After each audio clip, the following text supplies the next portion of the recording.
Okay.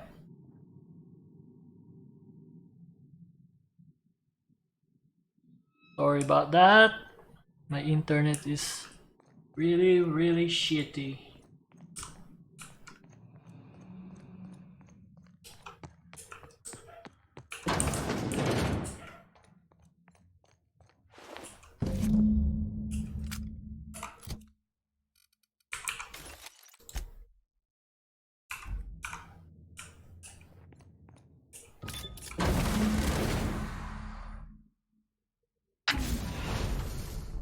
Thank the law you're here. That madman was out of control. At least Wells did you the courtesy of saving you a bullet. I'll have one of my soldiers toss his body out on the surface. And what about you? You aren't hurt, I hope. Why shouldn't I be interested? You've put... We don't... I would like nothing more than to celebrate your victory, Captain. But we have a serious problem on our hands. We've lost all contact with Earth. It's been 3 years since we've received a message. We've had no contact, no signals, nothing. Earth has gone dark. 2 years ago, the Earth Directorate's frigate disappeared en route to Earth. We don't know if they ever made it. We don't know if there's an Earth to go back to. Earth's gone dark, and you've been covering it up for 3 years? The colony deserves to know the truth. The colony deserves peace of mind, Mr. Millstone. Right now, it's our job to protect Halcyon from the truth. Earth is only an idea to us. But that idea is the bedrock the colony is built upon. If people were to find out it's gone dark, the shock could be too much to bear. That's precisely why no one else must know the truth. We're going to have to keep this secret to ourselves.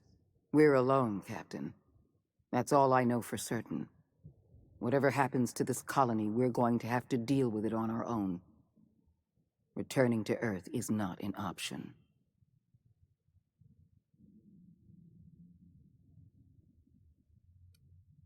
Yes, we do have a long road ahead of us. But I have faith in you. The service you've done for this colony is nothing short of extraordinary. You're the reason I'm still standing here today. The board will survive because of you. And as the board goes, so goes Halcyon. It's time we carried out the program. I trust I can count on your support, Captain.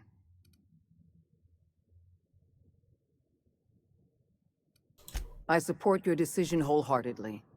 You've proven yourself the most capable leader in the colony. Now more than ever before, Halcyon needs strong leadership and a steady guiding hand. I look forward to serving as your adjutant. We're on our own now.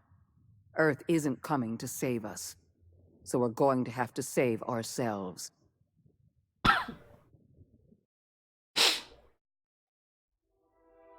The OSI teaches that everything in the universe happens according to the grand plan. But the stranger that arrived in Halcyon was an unplanned variable. From the moment he landed in Emerald Vale, his actions altered the course of history. The riots in Tartarus ended in a total victory for the board. Without any significant threats to challenge their power, the board asserted their control over the colony. The Lifetime Employment Program began immediately, and the people of Halcyon did exactly what they were expected to do. They obeyed. Sophia Akande converted the labyrinth from a prison to a processing center. She jettisoned the original colonists out of the Hope and transformed the ship into a massive storage facility. One by one, the workers of Halcyon surrendered themselves to the program. They arrived with their families and their friends, their colleagues and their neighbors, and then, one by one, they marched into their stasis chambers. As the workers of Halcyon slept in their hibernation chambers, their settlements became ghost towns, left behind by the board to be reclaimed by nature. Only Byzantium remained, a shining beacon of civilization in an otherwise abandoned colony. The people of Byzantium spent the rest of their days gorging themselves on their stockpile of resources. As for the workers of Halcyon, they never felt the effects of the collapse. they never felt anything at all. As the board began to enact the lifetime employment program, Sanjar and Zora brought another option to the townships of Terra 2. Many workers joined MSI, bolstering Sanjar's ranks and giving Zora more forces to work with. Though none of Sanjar's policies spread to Byzantium, many smaller townships that might otherwise have been shuttered thrived under his and Zora's combined leadership. Consumed by paranoia, Lilia Hagen took sublight salvage in a controversial direction, openly accusing board officials of an extraterrestrial conspiracy. One day, an accident at the Groundbreaker's docking bay silenced her forever. Time would tell if her replacement could keep the sublight family together. Over the years, the ruins of Edgewater caused irreversible environmental damage to the landscape of Emerald Vale, owing largely to the presence of toxic compounds in the town's building materials. As for Edgewater's former workers, their remains provided a source of nourishment for the region's fauna, leading to an explosion in the sprat population. While the Groundbreaker remained mechanically stable, the changing times forced Junlei Tennyson to make some difficult calls on behalf of her community. The work of maintaining independence was an uphill climb, and she found herself caving to bad faith compromises with the board. Time will tell if the Groundbreaker can endure. As smaller settlements were swallowed up and their workers drafted into the lifetime employment program, Byzantium continued to thrive. While its citizens lived in decadence and extravagance, a small cadre of scientists worked to solve the nutrition crisis that threatened Halcyon. No one else much noticed the townships that disappeared from the map, or the luxuries that slowly lost their luster year by year. Your influence shifted Ellie's perspective. She finally admitted, albeit grudgingly, that she just might need other people. Sometimes. With a steady income from the life insurance payouts, she was finally able to afford a ship of her own.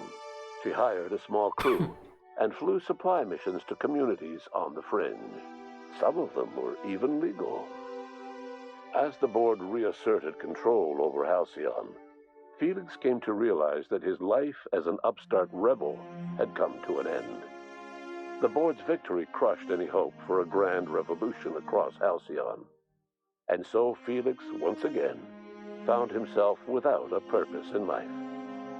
And so with nowhere else left to turn, Felix continued to work for his boss, the only person with whom he'd ever belonged. He turned bitter and jaded over the years, but he always did as he was told.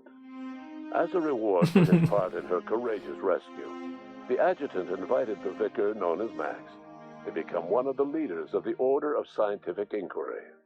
But Max had no interest in serving any organization, let alone the OSI, which he knew would never tolerate his heretical theories. Instead, he attempted to minister to the people of Byzantium. They rejected his ideas, being far too satisfied with their own material comforts. Disillusioned, Max gave up and left the city. He was never heard from again.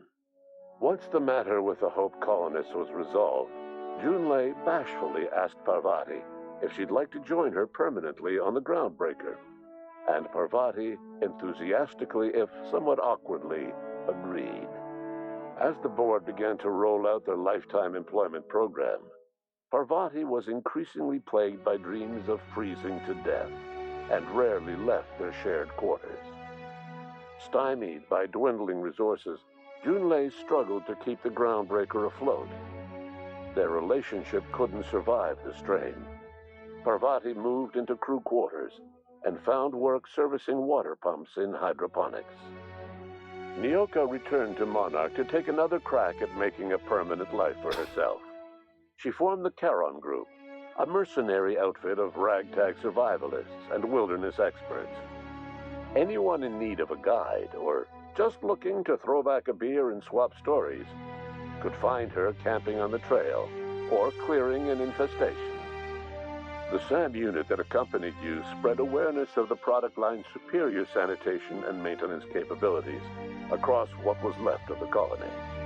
This led to a boost in SAM unit sales. Did you know that SAM units are the longest-lasting, toughest-acting cleaning solution in Halcyon? Though Minister Clark was eventually released from house arrest, long years of isolation left him a changed man, little suited for bureaucratic work or for the colony that was changing around him. He remained in his estate largely by choice, fading from public view. Adjutant Sophia Akande was instrumental in executing the Lifetime Employment Program. Following the death of Chairman Rockwell, Sophia Akande served as the loyal adjutant to her former freelancer, now the most powerful person in Halcyon. With Halcyon's workers suspended in a state of hibernation, starvation and chaos are problems of the past. The Lifetime Employment Program succeeded in its goals, but that success came at a price. The Halcyon of today is nothing at all like the colony of yesteryear. Power remains concentrated in Byzantium, but all the colony's resources serve the lifestyle of the elite, thereby transforming Halcyon into one of the smallest and most exclusive colonies in the system. And what about you, the unplanned variable in the history of Halcyon? You brought an end to the chaos on Tartarus and proved yourself the most capable leader left in the colony. With Sophia Akande as your adjutant, you returned in triumph to Byzantium. All of Halcyon was yours. In time, you demonstrated a talent for leadership that far surpassed your predecessor, Chairman Rockwell. With your steady hand, you guided Halcyon through the turbulent years to follow and helped ensure the colony's survival. No one knows what's happened to Earth, and no one knows what the future has in store for Halcyon. Can't All wait we for know the for certain DLC. is this: the name of the Unreliable and that of its intrepid captain will remain the subject of countless stories for years to come.